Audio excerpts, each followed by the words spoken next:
Hey, welcome back YouTube. Today we are looking at a 61 plate Subaru Legacy with the alarm won't switch off no matter what you do with it. Okay, and what you've got is installed behind this bracket here.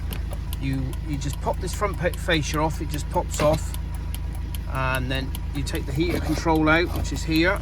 You've got this black bracket, you undo 1, 2, 3, 4 screws. This bracket then comes out. On the back of this bracket here is bolted or screwed this S32 Thatcham 2-to-1 upgrade.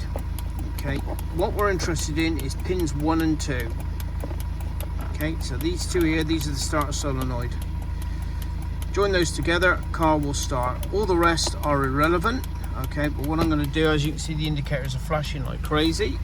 I'm just going to put it on pause, disconnect this. Bear with me. So she's completely unplugged. Light's gone out, which is good. Okay, and that's it. So what you're looking at are these. Now, if you look at the wiring diagrams for the S32, it's completely different. These are made specifically for the Subaru Legacy. The wires are different, but the ones you are interested in is pins 1 and 2, green and white, and green and black. Okay, join those together, get this thing unplugged, and the car will start and run. Okay, thank you for watching.